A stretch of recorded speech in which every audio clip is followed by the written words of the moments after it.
pleasure. Let's take the bull by the horns. The first thing that struck me in your book was the fact that you hardly mention 9/11 as a determining factor in the Arab revolutions. Is there no connection between the Arab revolutions and 9/11? I would say no cause and effect relationship, yes, in my view. I, however, believe that both of them stemmed from the same origin, if you'd like. So whereas, well, if you look at the Arab state, if you'd like, in my view, over the past 100 years almost, you can argue that almost every Arab state has effectively failed in one way or another. And one argument would say that 9/11 and the many decades before it in which some forms of terrorism has afflicted many Arab societies was a violent response to that failure. In the case of 9/11, inflicted on the West, not necessarily on these people's own societies. I would argue that what we are seeing right now in the Arab world is another type of response, perhaps a much more positive response. But coming from the same source, But coming from the same source. Frustrations about the society in the Arab world. I would say predominantly a response of a young generation that is trying to shed away the failures that they feel have inherited, have not contributed to, and yet living their circumstances. So if we can speak in those general terms about the Arab world or the Islamic world, what do you think has been the impact of 9/11 on the Arab world? Many things. Of course, one way you can argue that it was a wake-up call, because if you see that many of your young people, and again, it's not only the 19 suicide crashers who perpetuated the 9/11, but effectively the many waves of young Arabs or Muslims who have been acting or doing terror acts, whether in America, in Europe, or in the Arab and Islamic worlds, that's a wake-up call. If your people are willing to sacrifice their own lives to inflict destruction, that's obviously not the great message that the society wants to know about itself. And I would think, or I would argue, that to a large extent it was a reason, one of the reasons, that led a later generation to reject that kind of destruction, that kind of chaos, if you'd like, and opt for a much more positive impact. Let's have a better future. We will forge that future, but peacefully. But what did the Western reaction to 9/11 do to the Arab world? We've had the wars in Iraq and Afghanistan. How did that work out?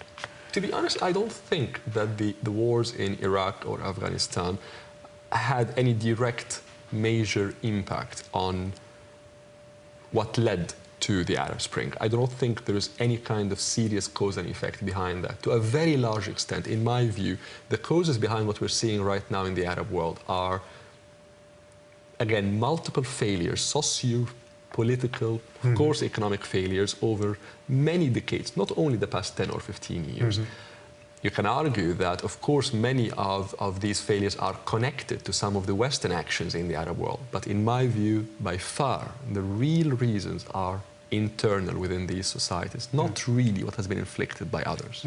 Still, many people in the West have been wondering in recent years, when we've had on the one hand these wars in Iraq and Afghanistan, but also a lot of violence of Muslims against Muslims in the Islamic world, why there has been so little protest against that kind of violence, for instance, in the bloodshed in Iraq or in earlier periods in Algeria. In Algeria, I think there was some sort of a response, because to a large extent the middle class in Algeria has voted by its actions, in my view. Whereas in a place like Egypt, for example, or Jordan, or even Morocco, the middle class has been expanding and investing in its own country, which I think is a very positive response from the middle class. In Algeria specifically, the middle class has been leaving the country. So in other words, there weren't They've been voting with their feet. Exactly. Not demonstrations in terms of we are against that kind of violence, but basically the people are saying that the whole circumstances in the country are not conducive to a future, and they are voting with their feet and with their money and with their future of their kids and young. But again, I'll come back to the, for me at least, the macro point is that the whole Western interaction with the Arab world, including the wars in Afghanistan, which is Islamic world, not Arab, but the whole idea, in my view, has been a major show in terms of the regional relationships, the geostrategy of the Arab world, if you'd like. But whether it was of any serious impact on the sociopolitics within the Arab world, I would argue yes, but not a leading factor, I think. Francis Fukuyama recently said that maybe even the war in Iraq and Afghanistan have inhibited the Arab revolutions because they again created an enemy from the outside and have inhibited the process of looking to your own society. I'm familiar with the argument, and there is some room for accepting it. But if you look, for example, at Egypt, of course, everybody now focusing on what's happening in this year, what happened in January and February. But the demonstration movement in Egypt started in the end of 2004, very much close to the Iraq war. So, in fact, that did not really inhibit the local democracy advocate forces from moving ahead. So we had from roughly end of 2004 to 2010, 6 or 7 years, very active demonstrations, very active action within the labor movement, the universities in the country that culminated in what happened earlier this year. So I think the argument has room up to a point. Yeah. So how do you explain for the fact that now finally people in the Arab world are taking on their own dictators? I think it's a perfect storm, because if you run again with the argument that, number one, you have a young generation. The demographics are very interesting to look at. In the Arab world, you have more than 190 million people under 30 years old. In Egypt, that number is 45 million.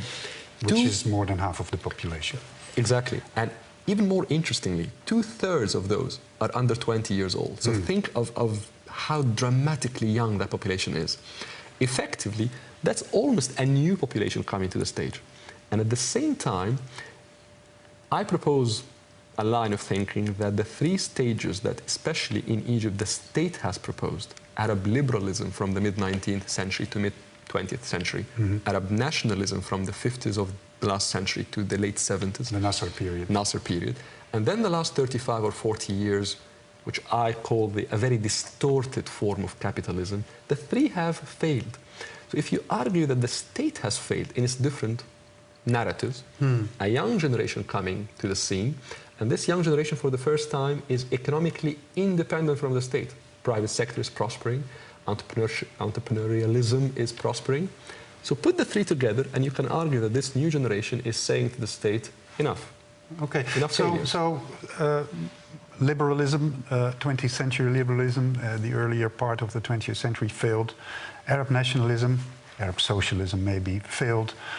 Liberal capitalism failed. A very distorted form. Okay. Liberal capitalism failed.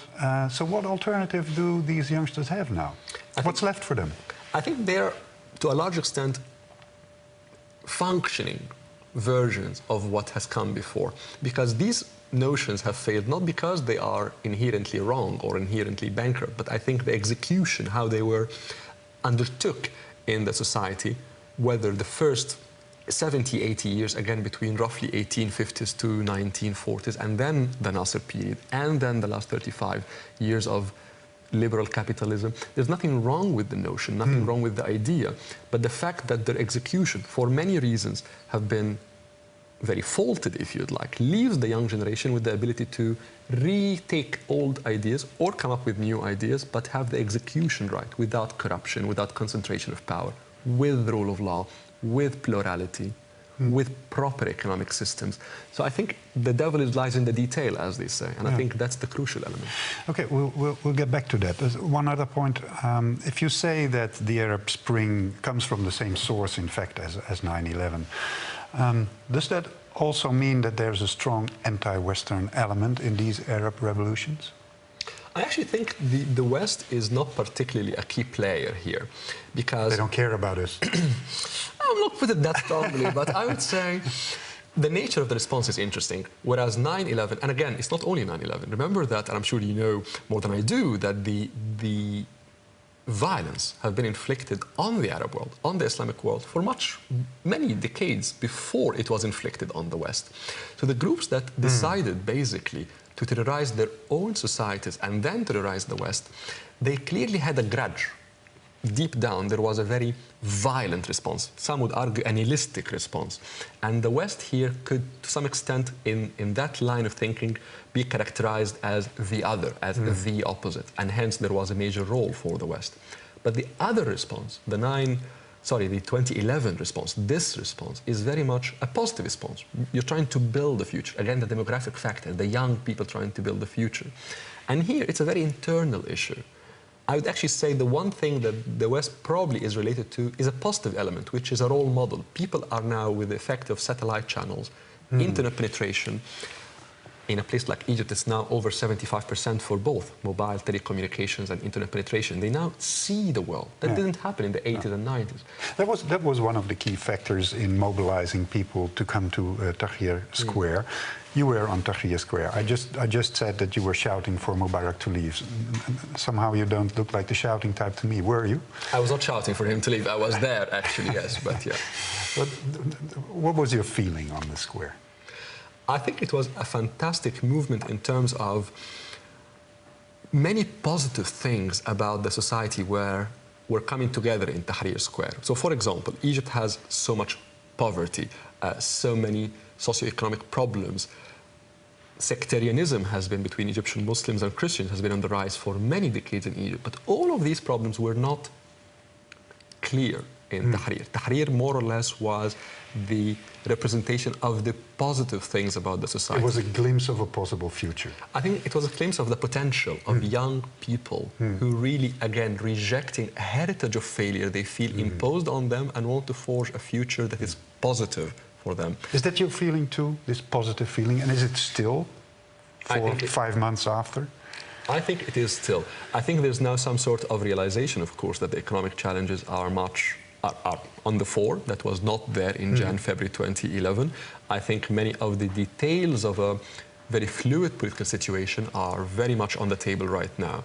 But the macro story, I would argue, has not changed. The demographics are still the same, and the new experiment that I think would lead to a new state in Egypt as well as other places in the Arab world is very much the story that is happening right now. Yeah. You distinguish three main determining groups now for the future of Egypt. First, it's the liberals. If we're speaking about Egyptian liberals, what kind of liberals are they? Are they like European liberals? Are they free market liberals, women's rights liberals, or is there a special Egyptian brand of liberal? I would argue to a large extent they are the groups that oppose religion, whether Islam or Christianity, as a frame of reference for society. So it's not really defined in terms of economics. Actually, many of the groups that are now called Egyptian liberals have come from the old socialist movement in Egypt. They are not also liberals in terms of the social values, for example, that you would attach to European or Western liberalism. But it is an amalgamation of those who want, to a large extent, a secular state. Okay. That's the definition for it, if you'd like. Okay.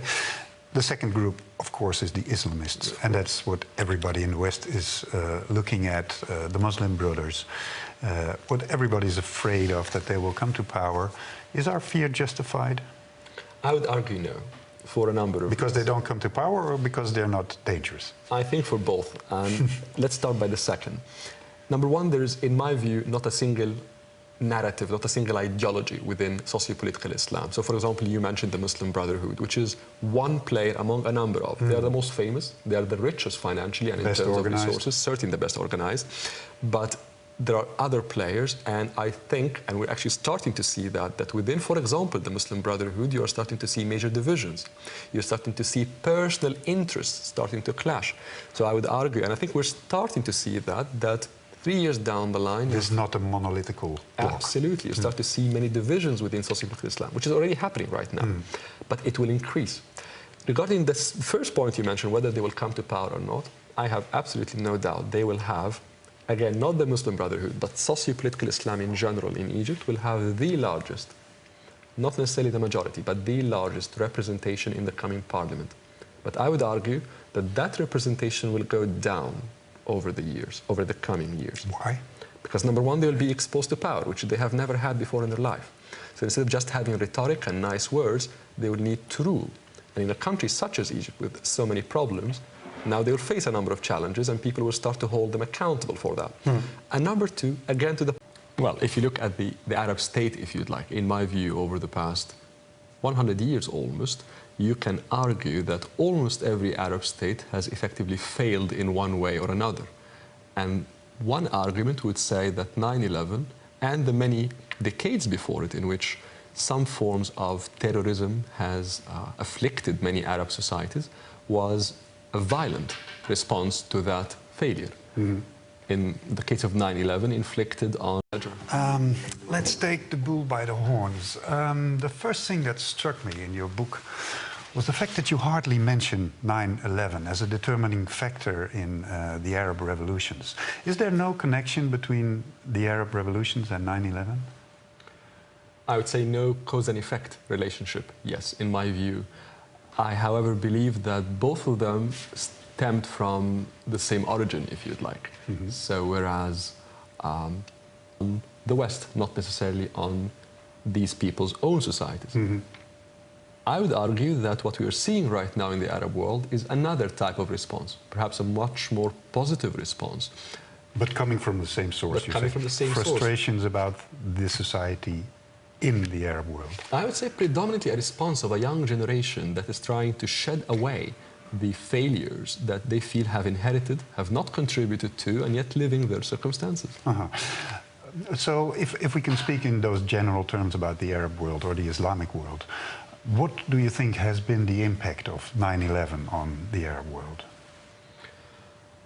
Many things. Of course, one way you can argue that it was a wake-up call, because if you see that many of your young people, and again, it's not only the 19 suicide crashers who perpetuated the 9/11, but effectively the many waves of young Arabs or Muslims who have been acting or doing terror acts, whether in America, in Europe, or in the Arab and Islamic worlds, that's a wake-up call. If your people are willing to sacrifice their own lives to inflict destruction, that's obviously not the great message that the society wants to know about itself.